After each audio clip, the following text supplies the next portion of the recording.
We are finally in Metroid Prime 4 Beyond Week after 8 long years.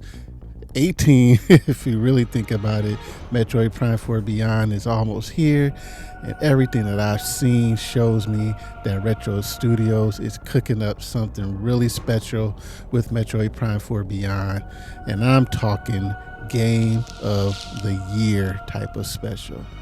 All of the previews that I've watched and read, that overview trailer, and all of the cool little commercial trailers, they show me that Metroid Prime 4 and that Metroid Prime gameplay are looking just as good as ever.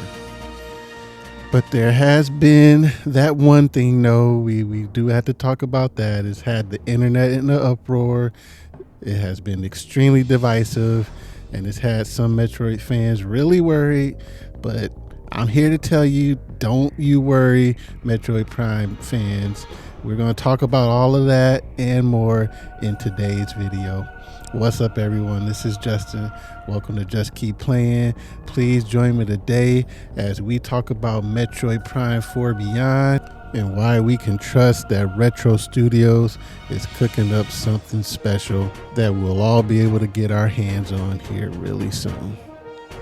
So before we get to that controversial topic, talking about my man Myles McKenzie, first I just want to talk about the overall game, everything we've seen so far, the gameplay, and just how the game looks from what we've seen so far. And just to start off, I have to say, in my opinion, that Metroid Prime 4 Beyond, the game looks absolutely beautiful. Yes, it was originally a Nintendo Switch 1 game and it's still coming out on the Switch 1, but all the stuff we've been seeing recently has been from the Switch 2 version, and things are looking pretty good. The landscapes, the different areas that we're going to get to explore. We've got the beautiful jungle, foresty looking area called Fury Green. We've got this ominous looking factory with crazy lightning going on called Volt Forge. You've got your icy, snowy area called the Ice Belt, where I think that's where we see like the wolves might show up and attack Samus, and where that bridge kind of fell apart. And then we've got the fiery area called the Flare Pool. And I wouldn't be surprised if there's another area or two that they have not revealed to us yet. And all of these areas are connected together by this desert area that they call Soul Valley. This is what people saw initially that had them worried, where it's like, oh no, Metroid is going to be this open world with the empty desert. But no, that doesn't look like that's going to be the case. It's just this desert connects all those areas together, and I would imagine that we might be able to go back and forth between the different areas, maybe as we please. And to travel through this desert, Samus, we get this brand new bike called Viola, which could be for Samus what Epona was for Link in The Legend of Zelda. And for whatever reason, even the bike caused some controversy, but in my opinion, I think that everything that I've seen with the bike looks pretty cool.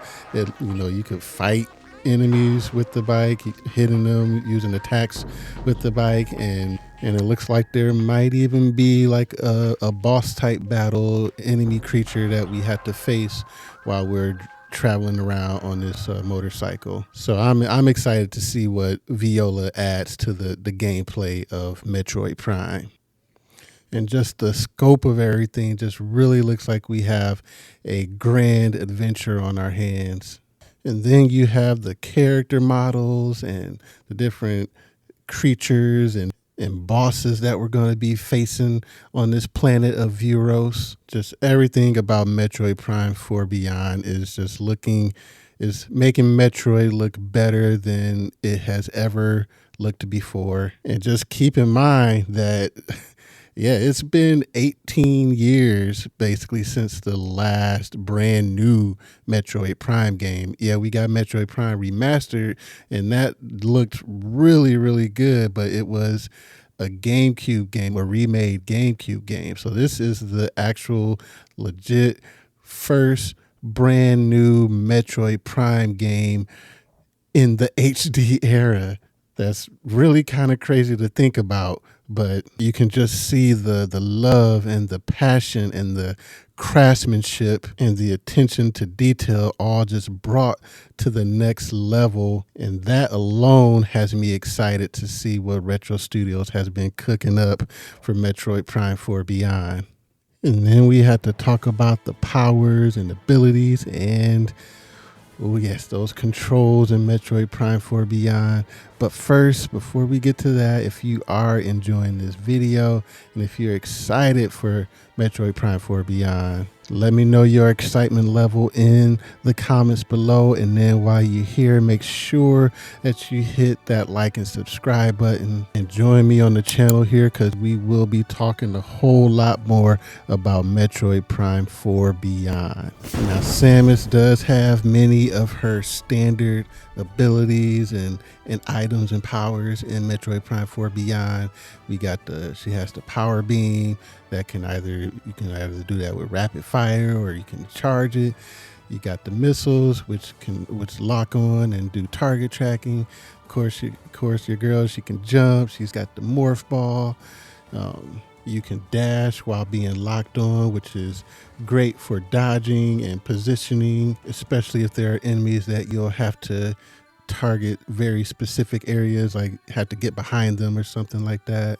And then there's the new stuff where Samus, she has her Jedi powers, those psychic abilities that allows her, where she has that beam that she can control, which we've seen that's going to be used in a wide variety of scenarios, where either you can use it for solving certain puzzles, taking out multiple enemies at once, or targeting multiple areas on a boss. Samus we get this new psychic glove that allows her to manipulate energy, which again, that'll be used to solve some puzzles in the game. And then we've even seen it where it looks like that is what might be used, manipulating energy to grapple to certain areas. And even with the morph ball, it looks like the morph ball is going to have some new abilities too, where we don't really know what it is, but it's like traversing across this beam of energy to get to certain locations, and even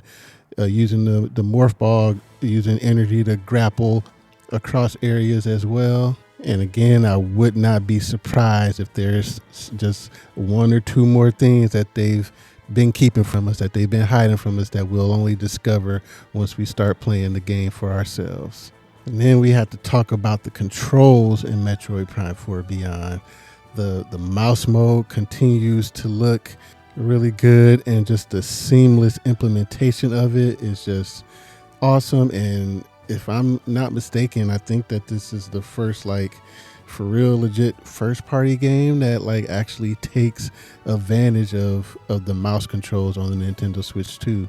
So that is a really huge deal. And then that the Pro Controller, that's the new Pro Controller, that's one of my favorite controllers. And just even using that with the gyro controls, I know that's going to be good. But I do have a bit of a dilemma, and I am a little conflicted, but we're going to get to that a little bit later, and maybe you can help me out with this. So we'll talk about that in just a second. But first, let's talk about some of the bosses and the enemies in Metroid Prime 4 Beyond.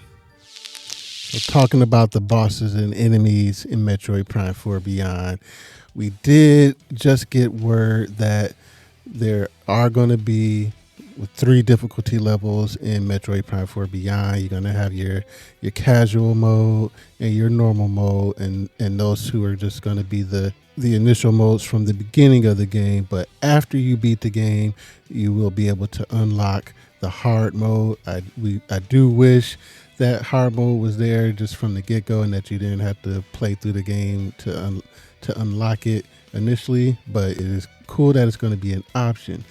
But from some of the gameplay footage that I've seen, it does look like some of the enemies that they aren't looking like some pushovers in that normal mode, at least. Like Samus wasn't just running around one shotting everybody or anything like that.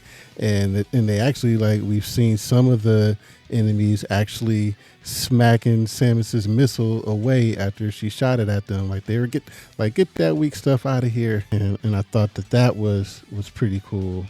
I imagine that, and I know that we'll get some upgrades that let us come back and really give some of those enemies that was giving us a hard time initially. We'll be able to go back and give them the business, a little bit later on. But it looks like they're going to continue that Metroid tradition of having some of the best boss battles in gaming, where the boss battles, they require you to use the skills that you've learned and acquired throughout the game.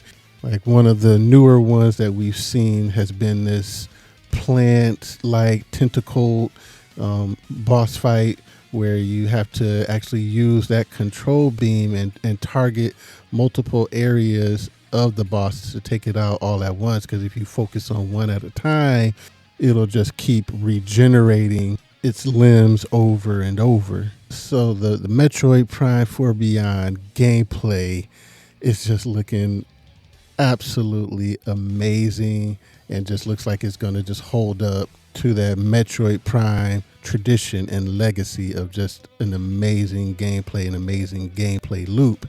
And if anything, all the previews that have come out about Metroid, the gameplay is what has truly been praised about Metroid Prime 4 Beyond. But now it's time to talk about the one area that has not been praised, at least as it pertains to one person in particular. So yes, it is time to talk about the NPCs, the non-player characters in Metroid Prime 4 Beyond. That has been one of the areas that has been super divisive since some information has come out about these NPCs. But before we get to the area that some people view as an outright negative, first let's talk about one of the interesting and cool things, in my opinion, that we're getting from all of these new characters that are in Metroid Prime 4 Beyond. And that is that looks like there's going to be like a pretty significant and decent story focus in Metroid Prime 4 Beyond. And I think that's a cool thing. The Metroid series has, in my opinion, one of the best stories going on, and definitely in Nintendo's game. And then when it comes to lore, it's definitely one of the best series ever just in gaming when it comes to the lore. But when it comes to the Metroid Prime series, there's been, some story stuff going on and some voice acting, but it's typically not all throughout the game. For the Metroid Prime series, you really pick up on a lot of the story of what's going on and a lot of the lore stuff from just scanning everything in all the areas, just scanning and reading about the area that you're in, what happened to the people there, scanning the different enemies, the different characters, and just it helps give you a lot of detail and background information on what's been going on. But it looks like in Metroid Prime 4 Beyond that there's going to be significantly more voice acting than there has been in any Metroid game, probably outside of Other M, which was definitely a very divisive Metroid game in and of itself. But there was one character in particular that really caused a lot of concern and worry between both fans and just critics in the media. And we are talking about Myles McKenzie. My goodness, does everybody hate Myles? I don't, but a lot of people are hating on Myles. So just look at this little interaction right here. Just check this out, and then we'll get right back to it.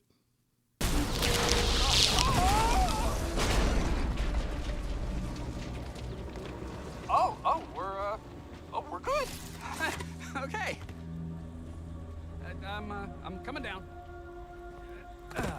Thank you, Samus. I'm a specialist, Myles McKenzie, engineer level 4. I have something for you. Hold on, I gotta manually override this. These X7 to stick a little. Come on.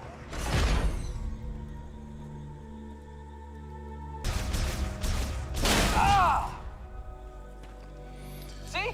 No So yeah, that right there just had a lot of people just up in had them in an uproar. You had people saying, "Who put Marvel, who put Marvel Cinematic Universe in my Metroid Prime?" He was too jokey. They didn't like just, I don't know, the non-serious tone that he had going on. And I guess his worst sin was that he was pointing out things to Samus like, hey, you missed this item over there, or hey, do this, or hey, do that.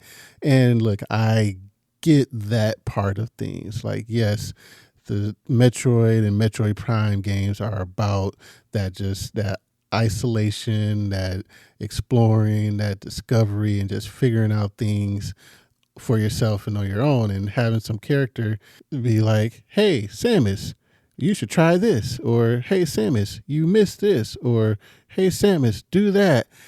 Yeah, I could see that, being an issue and being a problem if he was going to be with you consistently and persistent throughout the game. But from everything that I've seen, everything that I've read, and everything that I've heard, Myles McKenzie is not going to be with Samus every step of the way.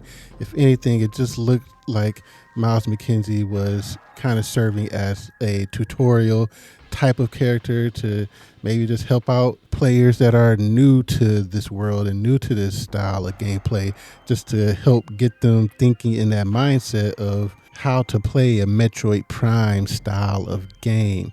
But there is plenty of footage and plenty of evidence that shows that more often than not, Samus is by herself and does not have to babysit this guy. In fact, in the same area that you come across him in, that's where you go and you face that plant-like boss fight.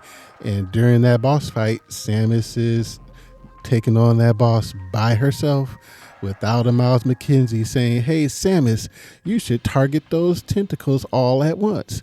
No, Samus is in there by herself without him not having to worry about him. So I don't think that Myles McKenzie is going to be that big of an issue. If anything, he might just be a little annoyance that you have to deal with, maybe just early on in the game, or maybe just every now and then. But I don't see him truly taking away from the Metroid Prime experience.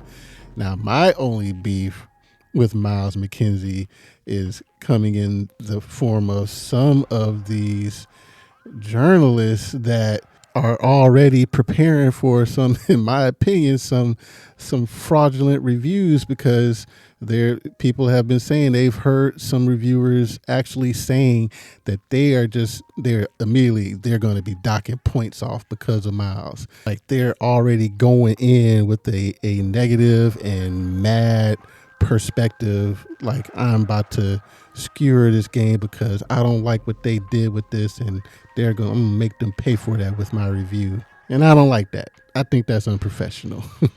But all in all, in my opinion, from what I've seen from all of the different video footage and just from what I listened to from the previews and everything, I don't think that these NPCs, these Galactic Federation members, are going to take away that Metroid feel from Metroid Prime 4 Beyond. If anything, I think that they're just going to help to give you just a little bit more reason to care about this world that you're in, because now you're going to have these characters to care about, whether or not, even if it's just that you hate them or they annoy you, then when something happens to them, you feel it, and there's a character or two in there where I think there's the one character that said all he cares about is getting back to his family. And he'd be like that perfect type of character where, you're like there with him. You want him to get back to his family. But then when something happens to him and maybe he's not able to make it back to his family, then you're feeling something, and that story has even more of an impact on you. I think that giving people just even more of a reason to care about the world of Metroid Prime 4 Beyond is a good thing for the game and could potentially help that game reach a broader audience that a Metroid game, period, whether it's the 2D series or the Prime series, has not reached before. I would love for Metroid Prime 4 Beyond to be the breakout game in the franchise. And to do that, they have to take some swings at some new stuff, some things that Metroid fans may not think is the typical Metroid, but if you give it a chance, you might find that it actually adds to the gameplay. But let me know what you think about these new characters, and definitely let me know what you think about Myles McKenzie in the comments here. But now I need to talk to you about this conflict that I have, this internal dilemma that I'm dealing with, and that's if I should play Metroid Prime 4 Beyond using the Joy-Con 2, so that I can switch back and forth between that mouse control mode, or if I stick with the Switch 2 Pro controller. I think that the Switch 2's Pro controller is absolutely like fantastic. It's probably like my favorite current controller to use out of any of the system's controllers.